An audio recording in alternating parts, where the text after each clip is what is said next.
We're talking about the history of Islam in Africa. Now, when we talk about the history of Islam in Africa, we have to recognize the fact that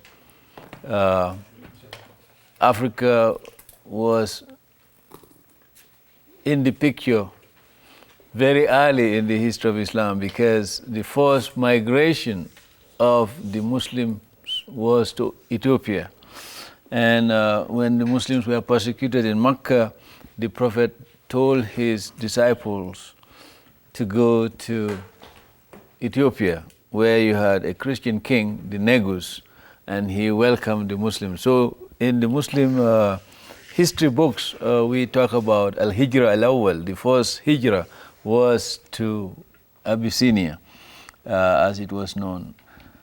That provides the earliest connection to Africa with regard to the development of Islam in Africa. Now we know from the historical record that those Muslim migrants or refugees went back, and they are known as the boat people who went back in the sources. They are the boat people, people of the boat, who went back to join the Prophet in Arabia. There was a false start when some of them were told that the Prophet reconciled with the unbelievers in Mecca, and of course that was a false information, and many of them went back to Ethiopia. I make this point because there is a connection between Africa and the three Abrahamic religions. The first one, of course, is Judaism, and the Jews still celebrate their connection with Africa. They don't say it that way. They talk about the Exodus or the Passover, and the connection of Moses leading the Hebrew people out of Egypt to the land of Canaan. That is the first connection between Africa and the Abrahamic religions. And of course, the Seder celebration of the Jews revisit that issue every year. The movement from Egypt to the land of Canaan. The second connection, of course, which is part of this pattern of relationship between Africa and the Abrahamic religions, is the flight of Jesus and his parents to Egypt when Herod decided to kill all the young babies, boys, because he was told that one of them would be the king of the Jews. And of course, this is in the gospel. So that provides the other linkage between the African continent and a second Abrahamic religion. And of course, they started out with the third one, that is the Muslim migration into Ethiopia. So there is that connection between the Abrahamic religions and the continent of Africa with regard to the founders of these religions linking with Africa at one point at the very beginning of their society, of their religious movement. But when we talk about the history of Islam in Africa, really, we do not focus generally on the early migration, because the Muslims were refugees and they did not really do dawah among the Christians in Ethiopia to the point that you had Christians who became, now there is in the Muslim tradition that the Negus became a Muslim. That is a Muslim folktale. But the reality is that Islam went into Egypt as a conquering force. Once the Islamic movement became dominant in the Arabian Peninsula, it moved northwards towards what we now call Israel, Jordan, and Iraq, and Syria. And of course, all those areas were Christian lands in the pre-Islamic period, but gradually they became Islamized. The same thing was true in southern part of Arabia, where you had Christian and Jewish enclaves in what is now called Yemen. And of course, in Najran, which was a major Christian center, Arab Christians existed in that part of Arabia long before Islam. And there were Jewish settlements in Yemen, and of course, we saw evidence of that when Israel was created. Some of the Yemeni Jews went to Israel. So you find that there was a Christian and Jewish presence in the southern part of the Arabian Peninsula. And of course, long before Islam, long before Christianity, there was this connection between the people in the northeastern part of Africa, we call them Ethiopian Somalis, and the people who live in that region. And you can see the linguistic connection between the Arabs and the Jews on the one hand, and some of those African groups along the northeast African coast, which is bordering the Red Sea. And that's one of the reasons why linguistically people in that part of the world are usually called Afro-Semitic. Linguistically, they speak Amhara, Tigrinya, and all those languages. Now, it is against this background that you can understand how and why Islam gradually crossed the Red Sea into Africa, because there were already pre-existing ties and connections through trade and commerce and through travels between people living on the western part of the Red Sea and people living on the eastern part of the Red Sea. Once the Islamic movement became dominant in Arabia and moved forward to occupy areas called Palestine, what we now call Jordan, Israel, Syria, and Lebanon, and all those areas, Islam gradually moved westward, and this resulted in the conquest of Egypt. Again, here you have to look at the context of Islamic penetration of Egypt. Egyptian civilization of the pharaohs had already waned and disappeared, and the Egyptians were dominated by waves after waves of foreign invaders, going back to the Assyrians, who were able to defeat the Egyptians because they discovered the use of iron.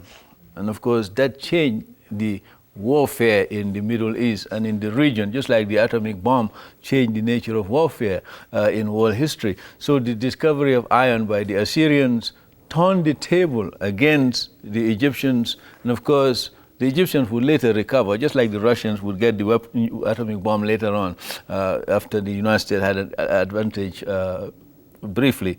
The same thing happened in human history. I mean, the Assyrians, who were able to conquer the Egyptians, destroy the pharaonic culture, and of course they would be replaced as the power play in the Mediterranean and the Middle Eastern part of the world. Change. The Assyrians would be overcome by the Babylonians, and of course the Babylonians will become rulers over Egypt, and of course and Egypt would be a province of Cyrus the Great. And then of course later on the Babylonians themselves will collapse like all dominant powers in history and would be replaced by the Greeks, Alexander the Great.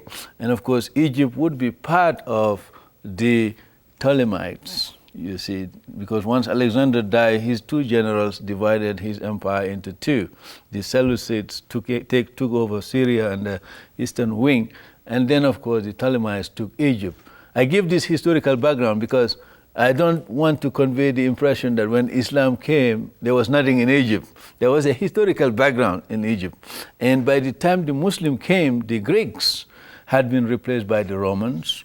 And of course, the Romans empire would then be taken over by the Christians, because by the time Islam appeared in the horizon, Christianity was already established as the dominant religion of the Roman Empire. And Christianity was very much embedded in Egyptian society, because some of the early founders of the Christian church came out of Egypt. The very Trinity itself was put forth by an Egyptian who was able to get the general leadership of what was then the Catholic Church before the Reformation. Now, this background is very important in order to understand the coming of Islam in the region, because when the Muslim armies rolled across the Red Sea into Egypt, there was a government which was Roman, but Eastern Roman, called the Byzantines, because once the Roman Empire collapsed, after it was invaded by Attila the Hun, the center of gravity of the Roman Empire moved east. And of course, that's why you have Constantinople, which is now called Istanbul. And of course, the Christian eastern wing of the Roman Empire that were governing the Mediterranean control Egypt. That is the background. When Islam entered Egypt, there was a Byzantine dynasty governing Egypt. And of course, the people who were living in Egypt were not very happy with the Byzantine rulers. And historians would say that there was some connivance on the part of the Christians in Egypt with the Arab armies to facilitate the conquest of Egypt. And of course, these Muslim armies were able to conquer Egypt, and of course, the majority of the people will continue to be Christian, and there were some sizable number of Jews in Egypt at that time. And these Christian and Jews who became part of this newly constructed Arab Muslim empire would gradually convert to Islam over time. And of course, this would set the stage for the expansion of Islam across North Africa. Now, the Egyptians, you must understand, had their own language, Coptic language, which goes back to Pharaonic Egypt. And of course, the Egyptians were also influenced by the foreign invaders, and they became Greek speakers and Latin speakers. But by the time Islam came, the Greek speakers were dominant because they were the Byzantines, the eastern wing. So the Arabic language gradually replaced Greek in Alexandria and some of the other areas. And of course, capitals like what we now call Kahira, became new towns that were constructed by the coming of by the Muslims. And then of course, the Muslims will gradually move across North Africa in the establishment of Islamic rule. Now, as you move out of Egypt into what we now call Libya, you are now into Berber territory, the Berbers. The Berbers, of course, have been the dominant people in this part of Africa for several thousand years. And of course, when the Muslim armies came, the Muslims encountered the Berbers who had their own religions, but many of the Berbers have been exposed to Christianity for several centuries and were Christians. There were also Jews living in that part of the continent. Now, gradually, many of these Berbers were converted to Islam. We are told by Ibn Khaldun that the Berbers apostated 12 times before they reconciled themselves with Islam. So it was a long time before they were really Muslims. But then gradually Islam spread among the Berbers, and many of these Christian Berbers or animist Berbers became Muslims. And of course the Arabs were able to establish a culture and a civilization in North Africa which gradually absorbed many of these people. Now, one thing that the Arabs have in common with the Romans, and this is what differentiates these two empire builders from all the other empire builders, is that like the Romans, when they went to areas, they married the local women. And this way, gradually they were able to penetrate and get these societies under their control. And this is very effective in areas where you have matrilineality, because it's very easy for the invading power to marry into royal families, and in the second, third generation, they'll take over these families. The British never did that when they went to other areas. They deliberately stay away from the locals. So this is one big difference between the British and the Romans and the Arabs. I mean, this is one of the differences between the civilizations. So as the Arabs succeeded in establishing themselves in North Africa, many of these Berber families became assimilated into Arab culture, and they gradually took on Arab names. And that's one reason why when you go to North Africa today, many of those North Africans like Muammar Gaddafi and Bouteflika and others will tell you they're Arabs. You know that after 1,000 years, they have been mixed up with Arab blood and Berber blood. I mean, the language of the Berbers have remained, but I doubt very much whether you genuinely have any Berber who can really claim that he is Berber 100%. They have been mixing. And of course, you have a lot of invaders who came from Europe and other parts of the region Turks, Circassians, and all those groups mixing and intermarrying with them. But the illusion of being an Arab and Berber continues in that region up to the present time. The point I'm trying to make really is that as the Islamic culture spread in North Africa and the people in that part of the world were exposed to Islam, two processes took place in that region. One was Arabization, the other one was Islamization.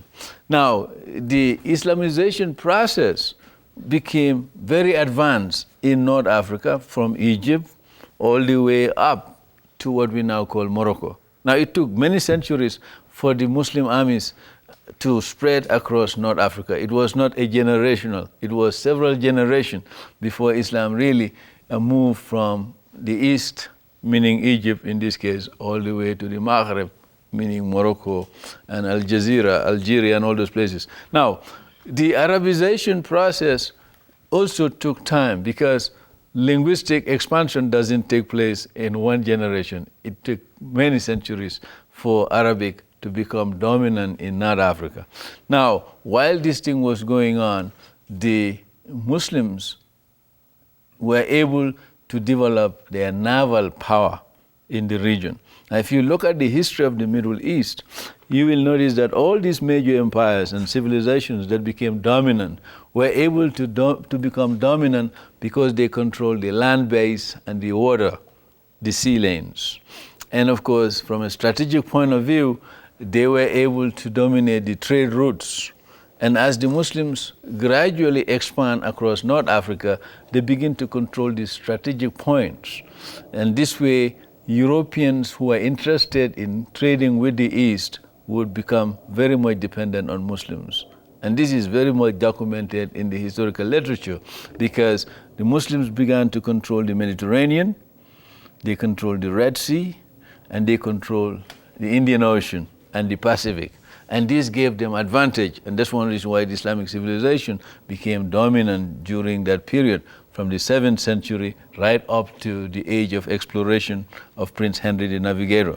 During this span of time, the Muslims virtually dominated what was known as world trade, because all the silk that were coming from China and the Silk Road was dominated by the Muslims. And all the spices that were coming to Europe passed through Muslim lands. And of course, with Jewish intermediaries and some Christian traders, they were able to be carried into Europe.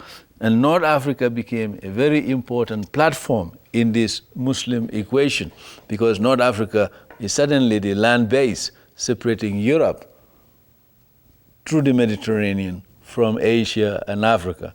And of course, this became very critical as the Muslims began to build a civilization in North Africa.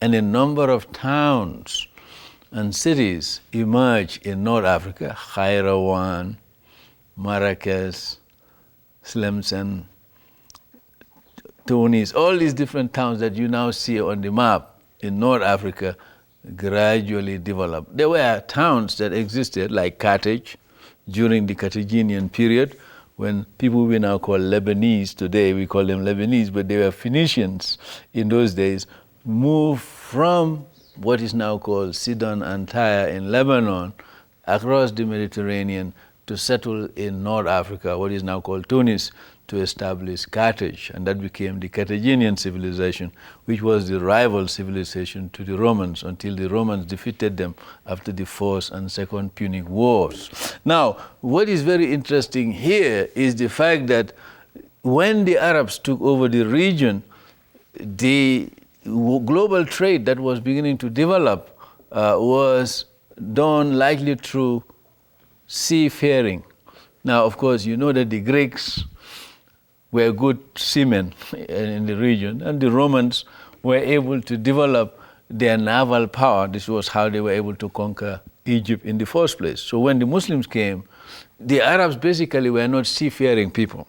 The southern Arabs, as opposed to the northern Arabs, because you know the Arabs are divided into two groups: those who are the children of Adnan and those who are the children of Hatan. Now, you know, like those Arabs from the south, in what we now call Yemen, Oman, and Bahrain area today, those Arabs were more into seafaring. They knew the sea, and they developed their own vessels, like the dowboats.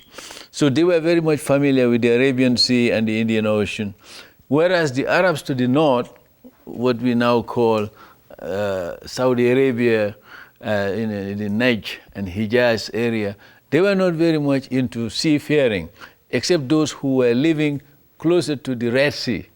So when the Muslim armies conquered North Africa, they were forced to develop a naval base on the Mediterranean. And of course, this would develop with the Umayyad period. The Umayyad is the first dynasty that came after the four rightly guided caliphs. I'm sure in the history of the life of the Prophet, you already went through that. You know, you have Abu Bakr, who ruled for 2 years after the death of the Prophet, from 632 to 634, if you go by the Gregorian calendar. And then, of course, he was succeeded by Omar, who was there for 10 years. And then Omar would be replaced by Usman bin Affan, who was there for 12 years before he was assassinated by some Egyptian mutineers. This provides the connection, showing you that by the time Usman bin Affan was the Khalifa, the Egyptians were already under the sway of the Muslims, to the point that they were sufficiently integrated into the Islamic empire that some of them would have the audacity to travel all the way from Egypt, which was a long way, to go and assassinate the head of the country, the head of the state. So the Muslims under the Umayyad dynasty developed naval bases on the Mediterranean, because that was the only way for them to check enemies north of the Mediterranean and potential enemies east of the Mediterranean. Because you have to remember, for a long time the Muslims were not in control of what we now call Turkey, and countries like Greece. All those countries in the Mediterranean that were Christians were still Christians. It will be only in the 15th century when the Muslims would take over what we now call Istanbul, which was then Constantinople. So you can see that even though the Muslims control much of the Christian lands, what we are former Christian lands like Syria, Iraq, Palestine, Jordan, and all those other areas, there were still Christian territories further to the north, known as Byzantium. And of course, it will take many generations before Byzantium would come under Muslim rule. Now, while the Muslims were exercising hegemony over North Africa, there was this urgent need to establish a naval base in that region. And of course, this led to the development of Muslim vessels in the region. And of course, this would also explain how Muslims would move from North Africa into what we call Spain. But we will come to the Spanish side of the story later on. What I want to show is that it took many centuries for Islam to move from Egypt, which was conquered 40 years after the death of the Prophet. And since that time, Egypt and the rest of North Africa would be gradually conquered by the Umayyad. And of course, during the period of the Umayyad, much of North Africa would fall under the control of the Muslims. And of course, the last Muslim conqueror who came close to the Atlantic Ocean is celebrated in Muslim annals as saying that if God, when he waded with his horse into the Atlantic and said, if there were land, we will keep on moving. So, you can see that the Arabs would have come to America head on long time ago, long before Columbus. Like if there was just land between Africa and the Americas, so they would have been here many, many years ago. So, because they were already on the edge of Africa, facing the Atlantic in the 8th century. So, it will take 7 centuries later for Columbus and others to come here. So you can imagine what would have world history would have been. But of course, as I told you in my lecture on Islam in America, you have some historians who seem to suggest that they came by boat. If they didn't come over land, they came by boat. Now, the point that needs to be borne in mind here really is that the processes of Arabization and Islamization were taking place in the northern part of the continent. You began to see the emergence of towns and cities and cultures, and North Africa became part of that global Islamic network. And of course, Muslims were beginning to import silk into the region from China through the Silk Route. They were beginning to bring spices, as I said earlier, from the East, India, and a host of other trading items were coming from the eastern part of the region. And then at the same time, as the Muslims consolidated their power north of the Sahara, they also built on the trade routes that were established by the Carthaginians and the Romans in the sub-Saharan trade. Because the Carthaginians were already trading with the people south of the Sahara long before the Arabs came on the scene. But one thing that the Arabs were able to do more successfully than any other group was the fact that the Arabs benefited from their civilizational predecessors. In the context of North African history and in terms of the trans-Saharan trade, two things become very important. One is that the Romans had much earlier introduced the humpback camel, what is known as technically the dromedarian camel, that's the technical name for it, or the humpback camel. The Romans had already introduced that into North Africa. But the Romans were not desert people, so they couldn't make much use of the humpback camel to penetrate the Sahara. History would reserve that role for the Arabs, who will use the humpback camel more skillfully and effectively to penetrate the Sahara, thereby creating that bridge between sub-Saharan Africa and North Africa. The second point that needs to be borne in mind with regard to the historical expansion of Islam in North Africa and then through the trans-Saharan routes into sub-Saharan regions of Africa was the fact that when the Arabs came into the region, they were able to use the knowledge they have acquired in the Mediterranean world, in Arabia, to their advantage, because they had these long journeys, caravans, which were established, something that the Romans didn't have. So when the Arabs came, they were able now not only to use the humpback camel, which the Romans had already introduced, but building on this Roman legacy, they were able to benefit from their long history of long-distance trade with camels. And of course, this would prepare the stage for the expansion of Islam south of the Sahara. And this is one of the points that needs to be emphasized. It is true that Islam expanded into the areas north of Arabia by conquest. And it is also true that Islam spread across North Africa by conquest. However, Islam did not spread south of the Sahara by conquest.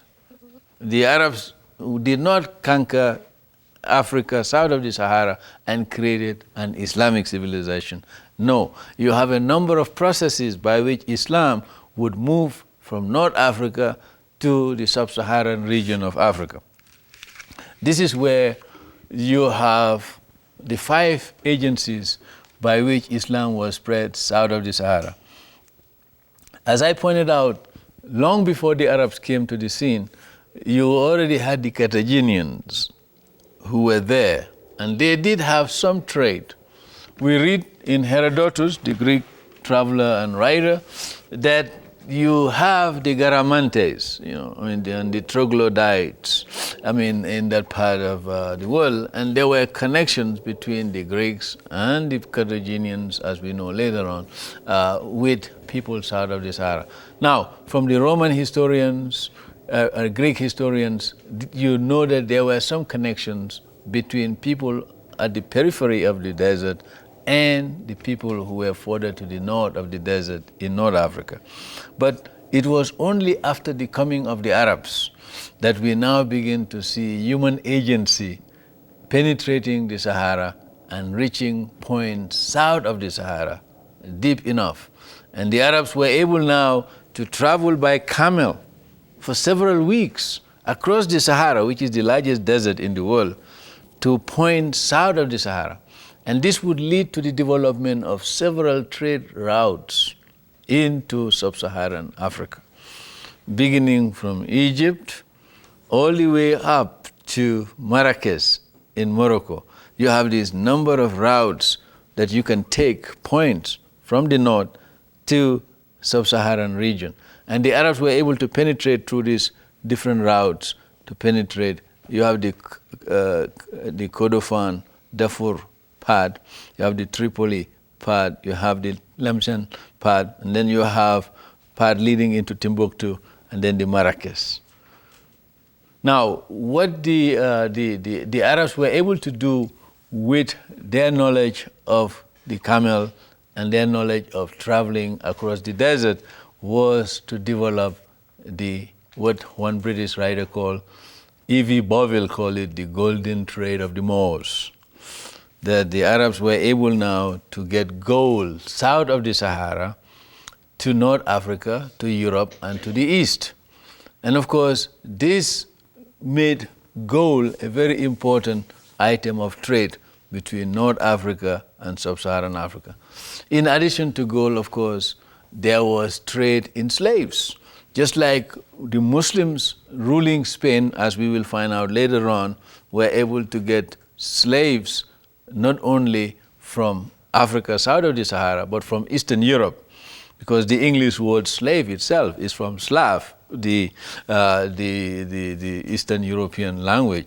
I mean, the connection that developed between North Africa and Sub-Saharan Africa in the golden trade enticed many adventurers, and that's one of the reasons why in the history of North African Islam, the saying which later became famous in America was an echo of a saying said by Arab parents to their kid, young men, go west. So, I mean, you know, like, it started with the Arabs, you know, like, so this whole idea of going west. So, I mean, you know, like, many of these young Arabs who are living in Arabia or in Cairo would be told to go towards the Maghreb, the west. So, I mean, and of course, west was the source of making gold, where you can get gold. So, I mean, you know, like, if you go to North Africa, I mean, chances are you may be able to join a caravan and go south of the Sahara into Sub-Saharan Africa, where you had the gold mines. Or you can stay north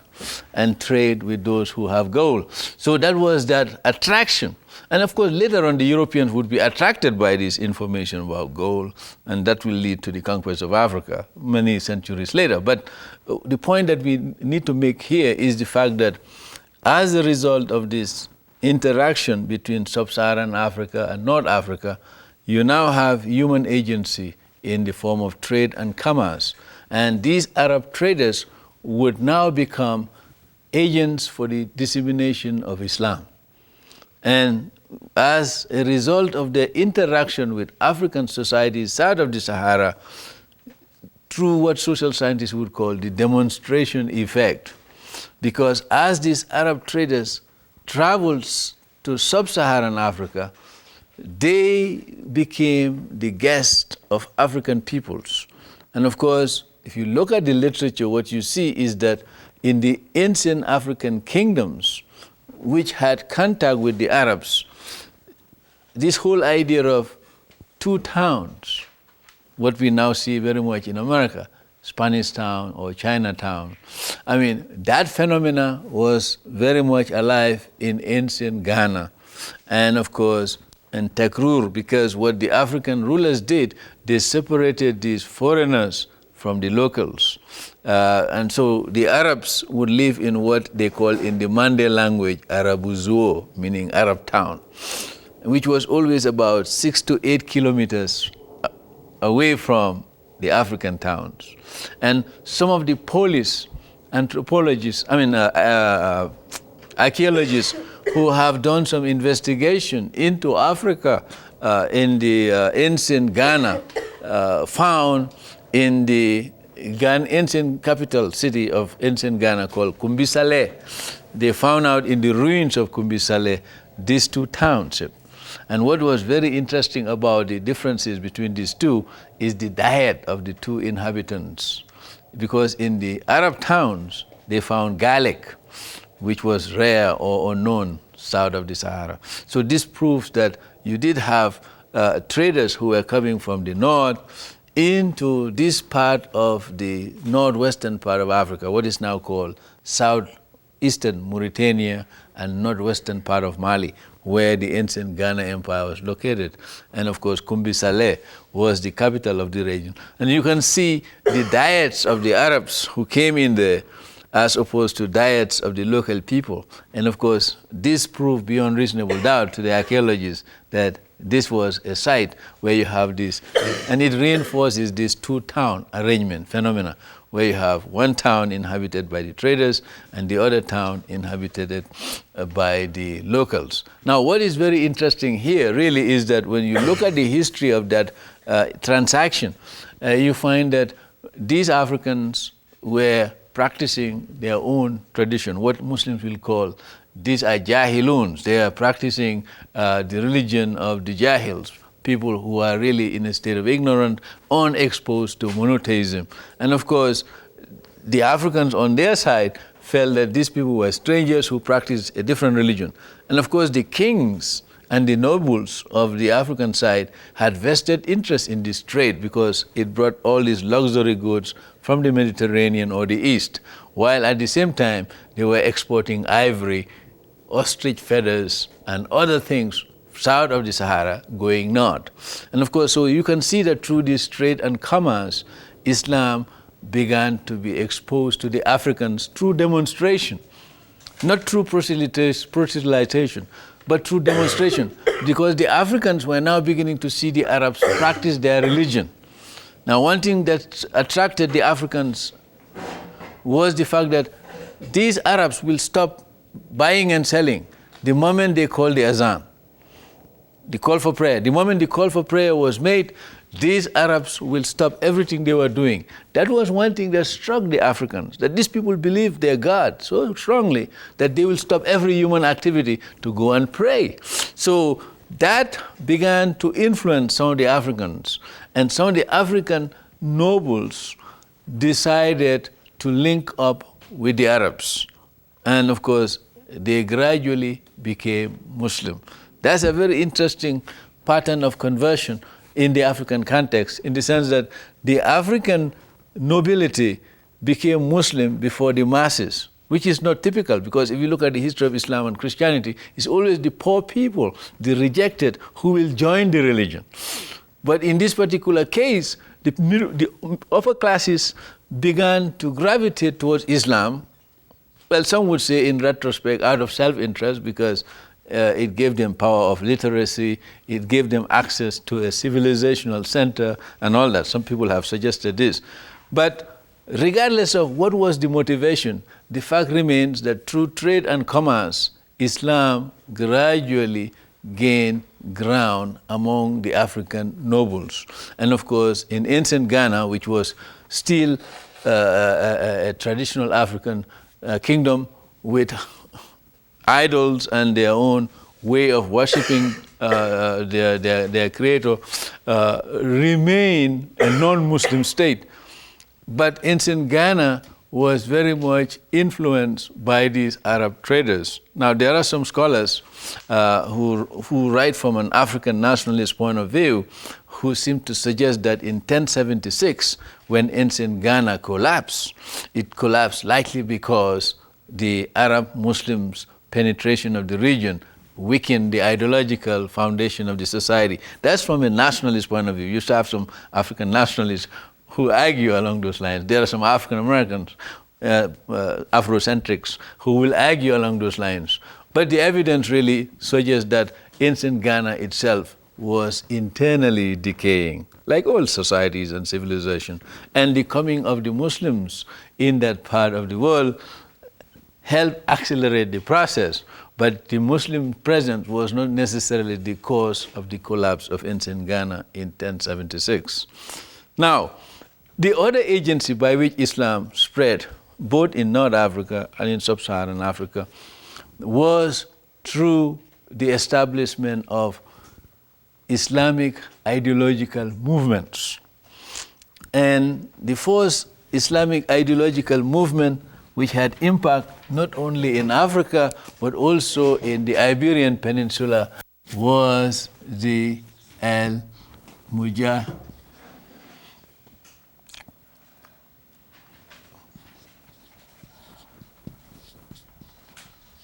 Al-Murabitun.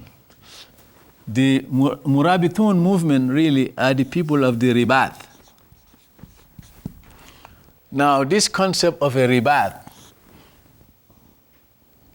may sound very strange to modern day Americans, but medieval Christians had no problem with this concept because the Knight Templars fit the mold very well. The Ribat is a seminary, if you can imagine that today, which is very striking for an American, seminary cum military academy.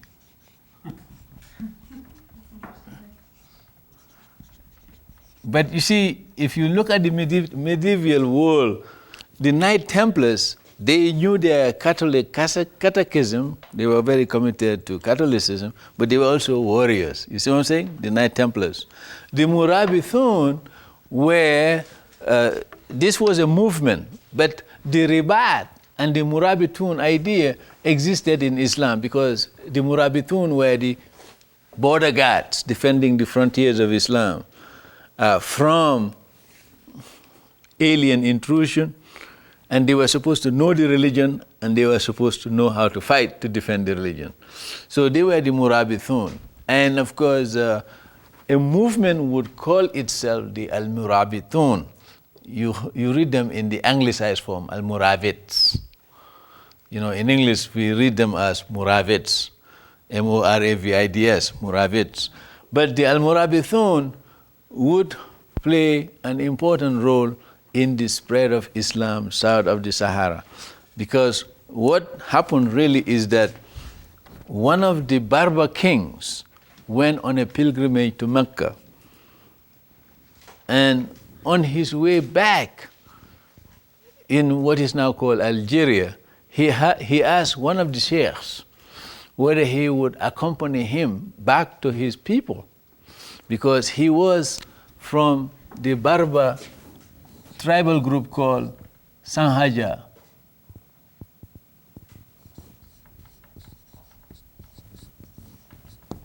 The Sanhaja Berber group.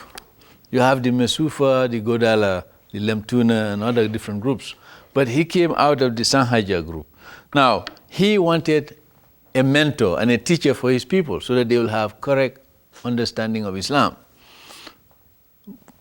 This person who was approached said, well, I cannot go with you, but I have a disciple called Abdullah ibn Yasin.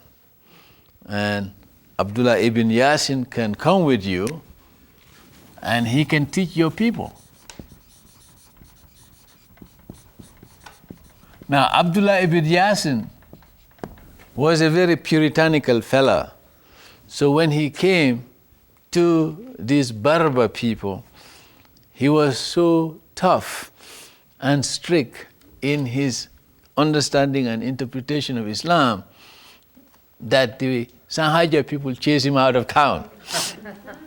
Now, he went to, if you look at the map of Africa, you will see that, that's just a rough map here. You have, the Senegalese are in that side of the wall here. There's the river here.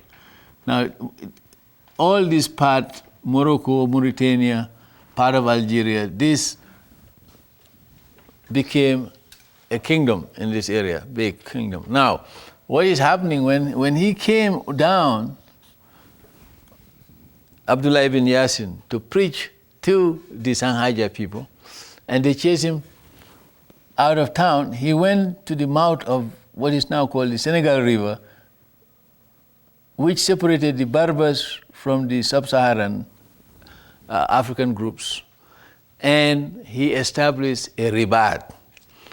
And that Ribat would be the foundation for the Murabitun movement, because they recruited all the able-bodied young men from these tribal groups, and they constituted his army.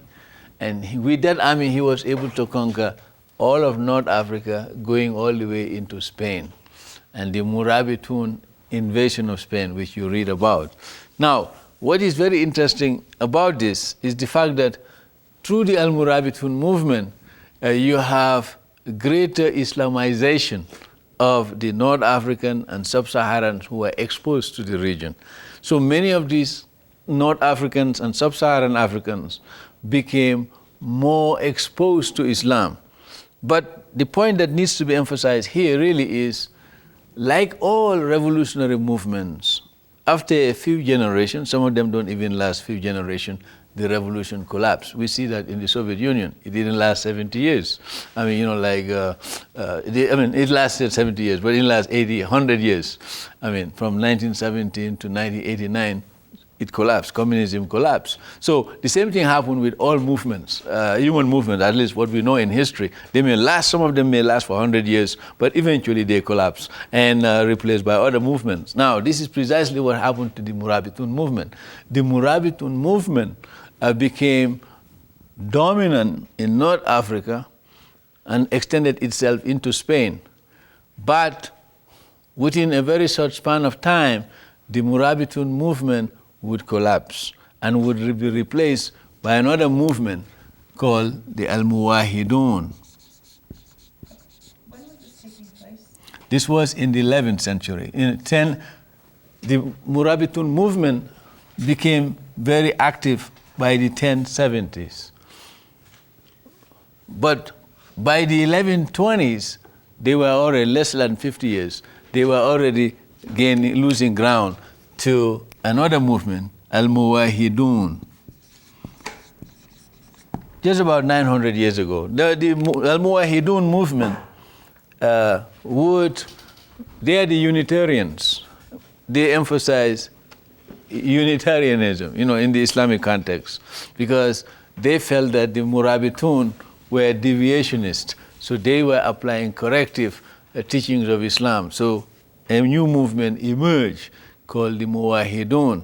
Now, the Muwahidun, of course, the triumph of the Muwahidun have serious consequences for Islamization in Africa, because what it means, many of these people who were identified with the Murabitun would now become refugees, and they move south.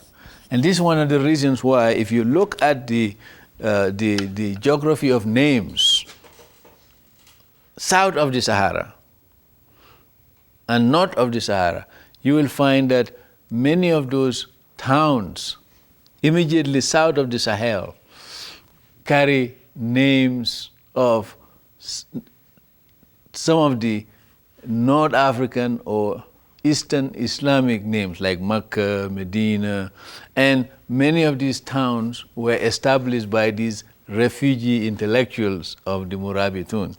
So these refugee intellectuals, there's a parallel. It happened in American, European civilization and in American history. You have thousands of Jewish intellectuals who left Europe and came to America because of the Nazis. The same thing happened in terms of, and there are many others. You have many Poles who left Poland and went to England. That's why you have some Englishmen with Polish last name. The same thing with Italians, the movement of people. The same thing was happening here. Many of those Arab intellectuals who were identified with the Murabitun movement went south. And when they went south, they, of course, intermarry with some of the local people. And that's one of the reasons why if you go to sub-Saharan Africa, you find some sub-Saharan Africans who carry last names like Aydera, Sharif, just like the word Sharif in English. It's from the Arabic. Like the Sharif, the governor, the boss. So, like the Sharif of the town. So, the Sharif and the Haideras. So, if you go to West Africa, you take the telephone books, you will find many of those West Africans who claim to be descendants of the Prophet. And they have last names like Aydera. Sometimes the French this is a French pronunciation, spelling, but in the English-speaking parts of Africa, they may use HY, as opposed to AI, the ARA, and then you have the Sharif in many of these different countries. Now, what is interesting is that many of these refugees who came south of the Sahara and were actively involved in establishing Quranic schools would now become the purveyors of Islam south of the Sahara. So you now begin to see the so-called Afro-Arab connection between some of those African families and groups with the Arabs from the north. And you have many of them. And of course, from the history of Islam perspective, you have layers of these people. You have the more recent ones in African history, the children of the Syrians and Lebanese who came into West Africa since the 1890s. You have them. You go to Sierra Leone, you have thousands of Afro-Arab Sierra Leoneans. But these are the children of Lebanese and Syrians in recent generation. But you have longer generation, I mean, going hundreds of years ago back, the first wave, who were really the offsprings of this Murabithun movement, the refugees who came south and established Quranic schools and established towns and villages in the Arabic tradition. And that's one reason why you find the problem in Sudan right now, because you have those, the process of course took place much later in Sudan because the Islamization and Arabization of what is now called the Republic of Sudan is much later than what we are talking about today, because Sudan continued to have Christian civilizations in Nubia up until the 15th century. But since the 15th century, of course, the Nubian towns and all those Christian kingdoms in what is now called Sudan disappeared and were replaced by Arabic-speaking Islamic states in that part of the world. I think this is very important for us to understand when we look at these movements and the manner in which these movements impacted on African societies. So the Murabitun built on that legacy of the Arab traders who travel with their camels south of the Sahara.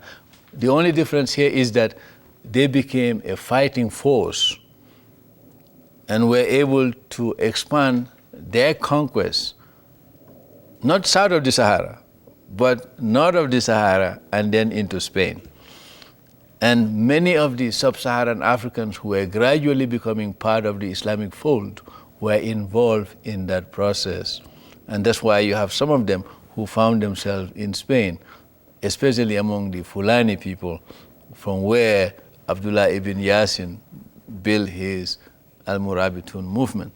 Now, besides these two agencies, the Arab merchant as a purveyor of Islamic values and these Islamic groups, puritanical Islamic movements like the Murabitun and the Muwahidun, we also had another agency which was responsible for the penetration of Islam south of the Sahara and north of the Sahara.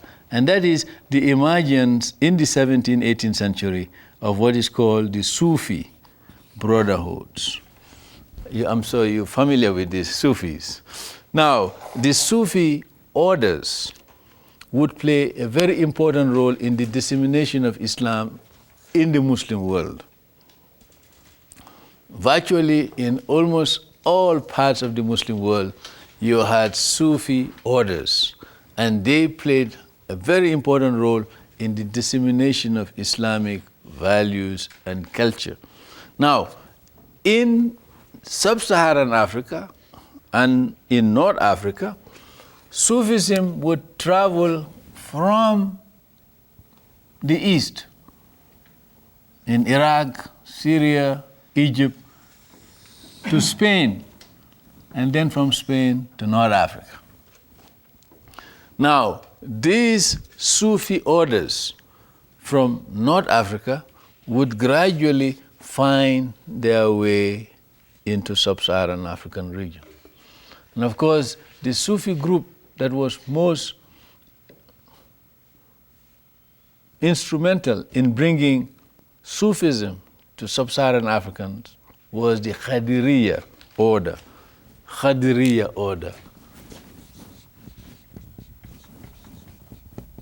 Now, if you are reading the literature, you will know that there is an Iraqi by the name of Abdul Qadir Jailani. Now we know that he was a Kurd.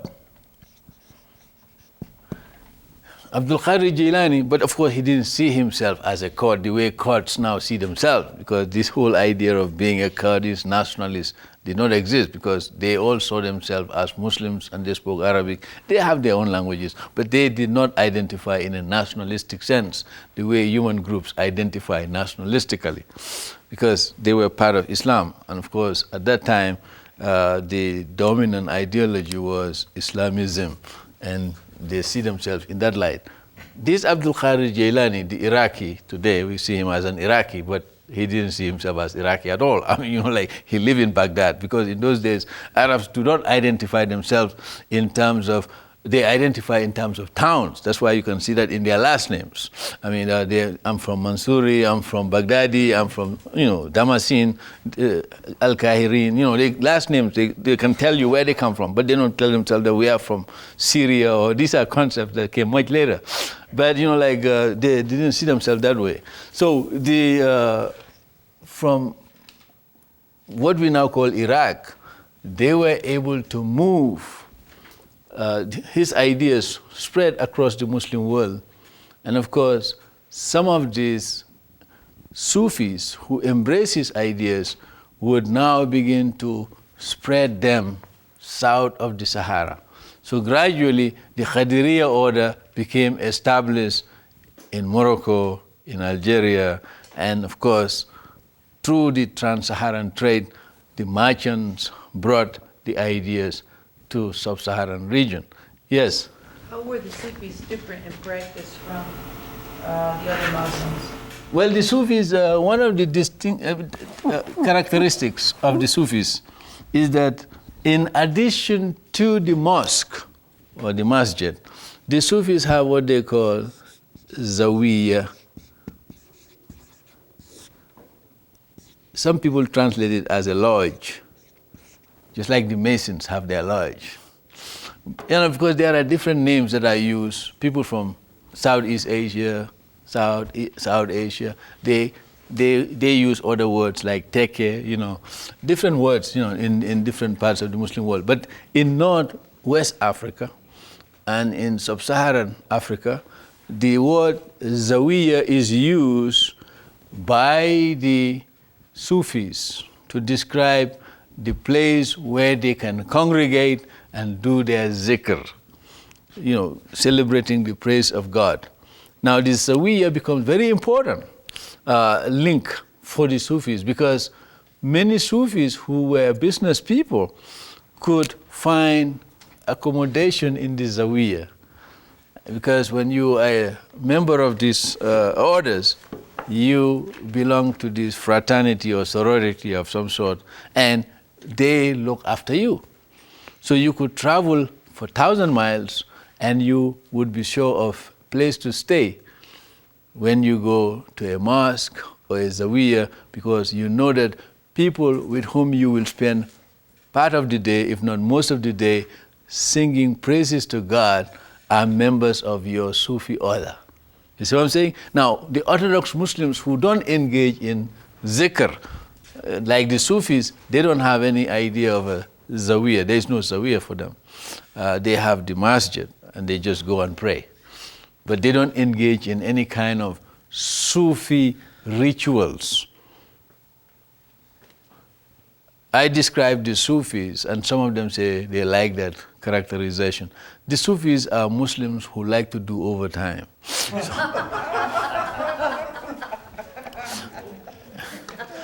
You see, so I mean, because every Muslim is supposed to do 9 to 5, but they want to go beyond the call of duty and do overtime, because that's what the Sufis really try to do. So they have their Sawiyas or Teke or whatever, and in the West African or Sub-Saharan African context, what you have to recognize is the fact that the Qadiriya, the Tijaniya is another one, Tijaniya,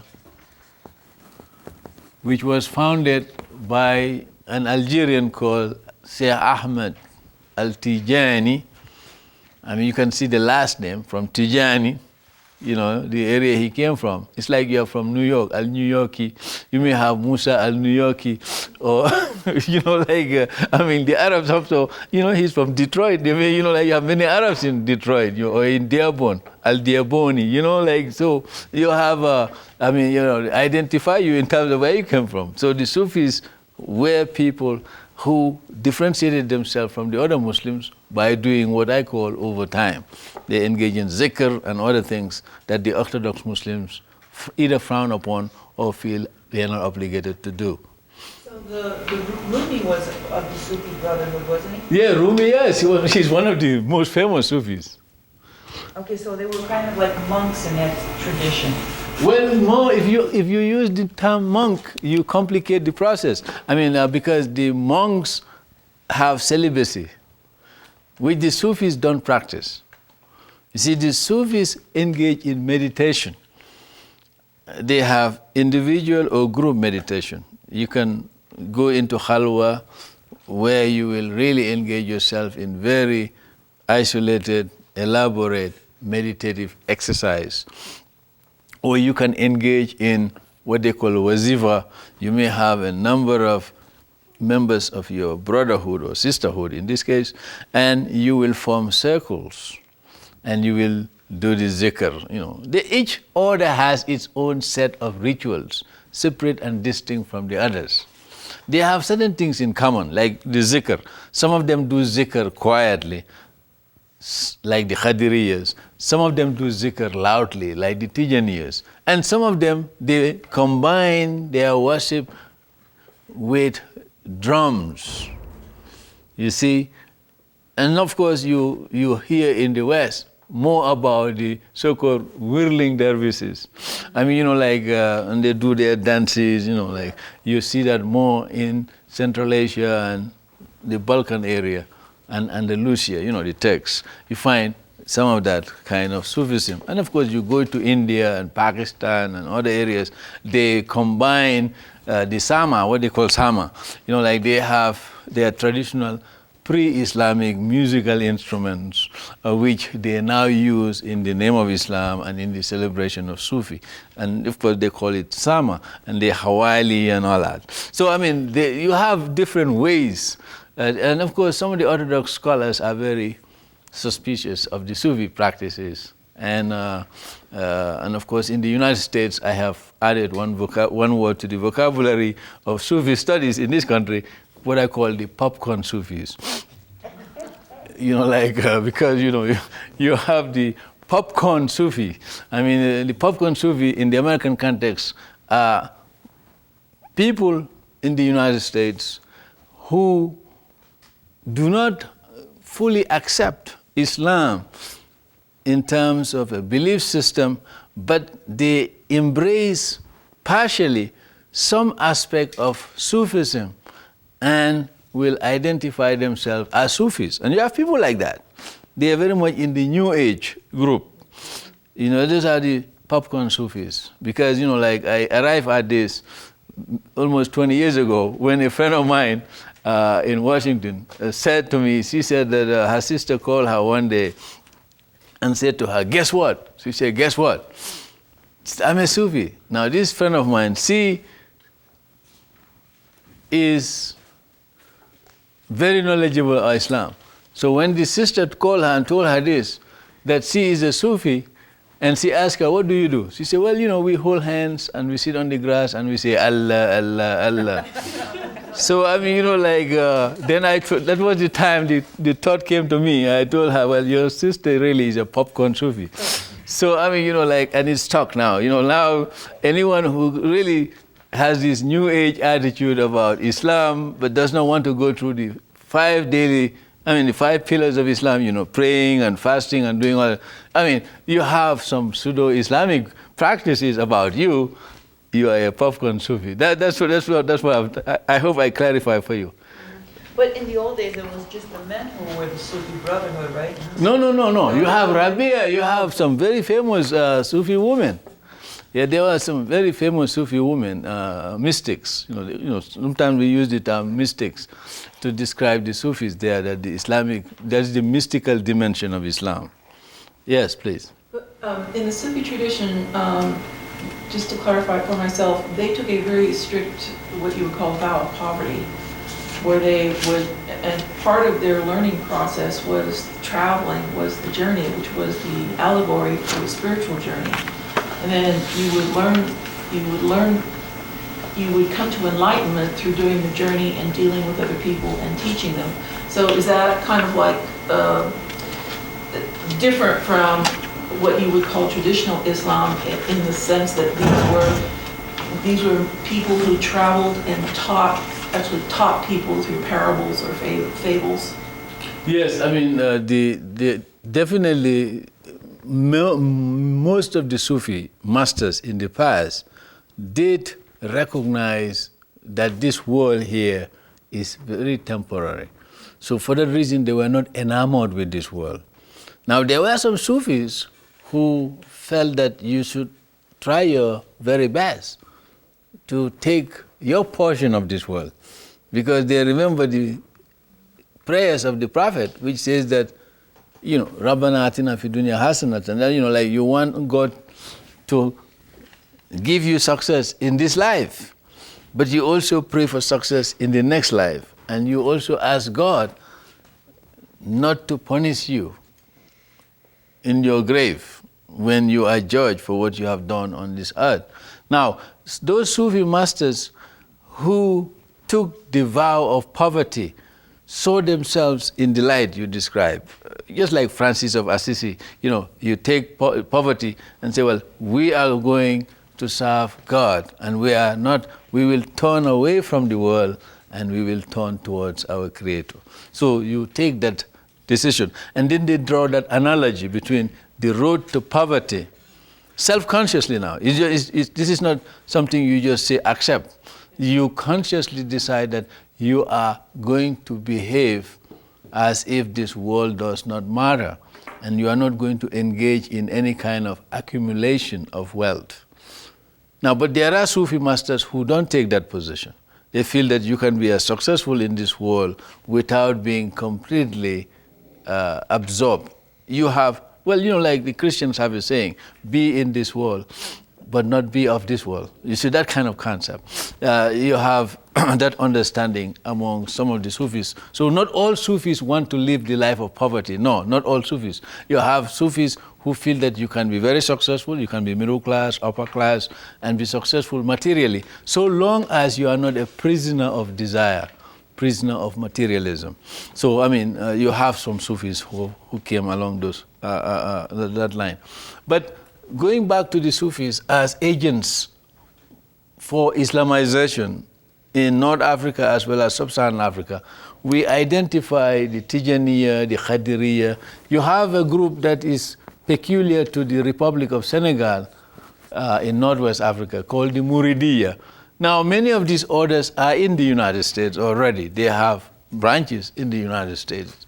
Now, you have a number of other groups, the Ahmadiyya, all over. You have the Sanusiya. The Sanusiya really was identified with Libya, and you find it in Chad and some of the other areas. The Sanusiya dynasty was ruling Libya before Gaddafi carried out his military coup. And of course, you go to Sudan, you have the Ansar, the Mirghaniya, the Zadziliya, you have many others. So if you read books like J.S. Trimmingham, Sufi orders in Islam, you will come across many of these groups. And there are many other books about Sufi groups that are in Africa. And there are studies done on individual Sufi orders in Africa, whether it is in Morocco, in Algeria, in Egypt, in Libya, in Sudan, in East Africa, West Africa. There are a lot of studies. If you are interested in this aspect of Islam, you can read a number of books along those lines. Now, of course, one can spend hours, if not days, just talking about Sufism, but we don't have the time. So I will go on to the other agency that contributed to Islamization of Africa, south of the Sahara, especially in this case. Because by the time we come to the 1500s, Because by 1440s, from our history of Africa and history of Western exploration, we already see that the Arab and the Muslims were already dominant in the Mediterranean.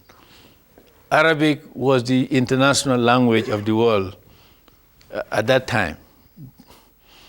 Just like once upon a time Greek was, once upon a time Latin was, today English is. Now, at that particular moment in time, in the 1400s, just around the time when Prince Henry, who later got the sobriquet Navigator, started sending his mariners out of the southern port of Portugal called Lagos. Now, Prince Henry would assemble all the talents he could lay his hands on in Europe as well as in the Mediterranean region. It doesn't matter whether you're a Jewish, Christian, or Muslim. If you have the talent, we need you. And he was able to get all these groups to help him, just like the American administration of Eisenhower and Kennedy got all these fellows like Von Braun and all those scientists to help the space program. The same thing was done by him. So he was able to get all the brains he could get to help him create this naval academy in the southern tip of Portugal. Now, as a result of his success, he was able to send out mariners to go and explore the West African coastline. Because up until his decision to establish this naval academy and to send explorers, no one, to our knowledge, was able to sail south of Cape Bojado. We have the story of Hanno, the Carthaginian, who supposedly traveled south of Cape Bojado and explored some regions of Africa. We have that in some of the history books. But the evidence is not very convincing that he actually did that. But the account from Henry the Navigator, we know for sure because we have ample evidence now that the Portuguese did travel south of Cape Bojado. The Portuguese were able to do it because they came up with new innovative vessels, the caravel. And the caravel, of course, would enable them to travel south of Cape Bojado. The point that you have to bear in mind really is that the movement of the winds. If your boat comes south of Cape Bojado, it was very difficult for the oarsmen to row their boat up.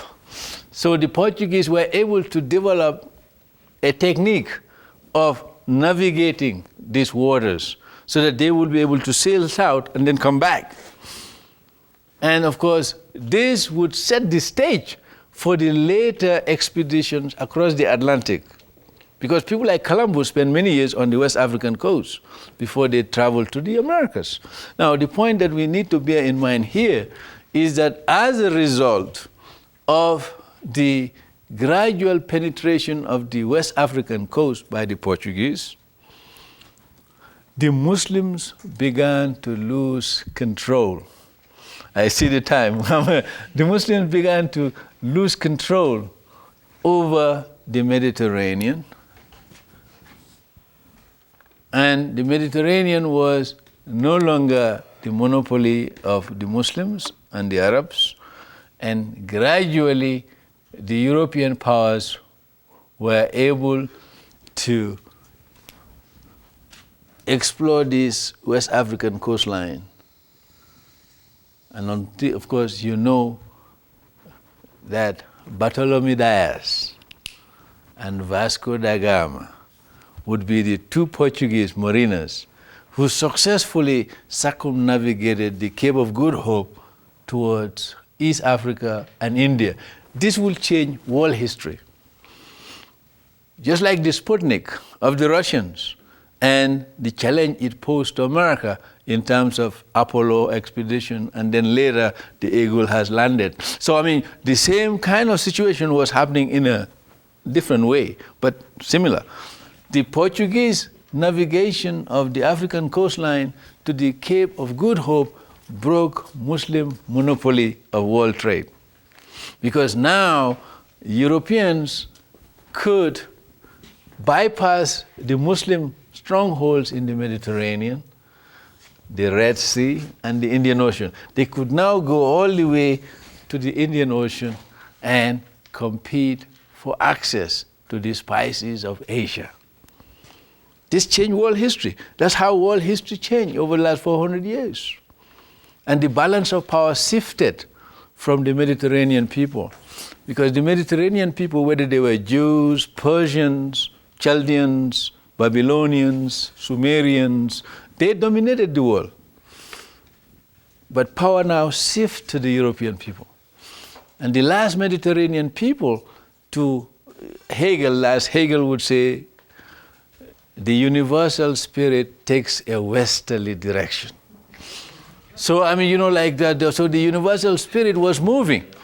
The people of the East were dominant, but then gradually it was moving towards the Western people. And of course, the last 500 years proved that, to the point that the last Mediterranean people who were dominant, after taking power from the Jews, the Greeks, the Sumerians, the Babylonians, and others, were the Portuguese and the Spaniards. And today they are the bottom in the European pyramid. 500 years. Power shift. You see what I'm saying? Go ahead. I wanted just to clarify, the name of that vessel was a caravel? Yeah, the caravel. Caravelle. V-E-L-L-E.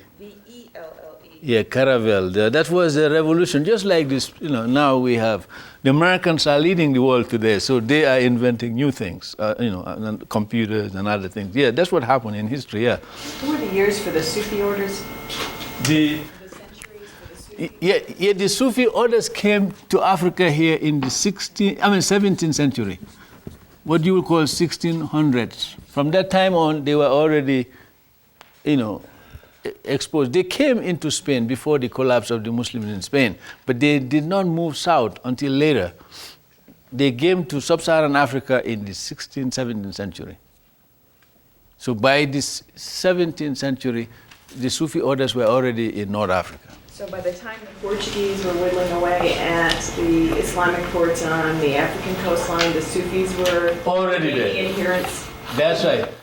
The Sufis were already established in North Africa, and they were gradually now penetrating sub-Saharan Africa. But they will become more visible, and this coincided with the European presence already.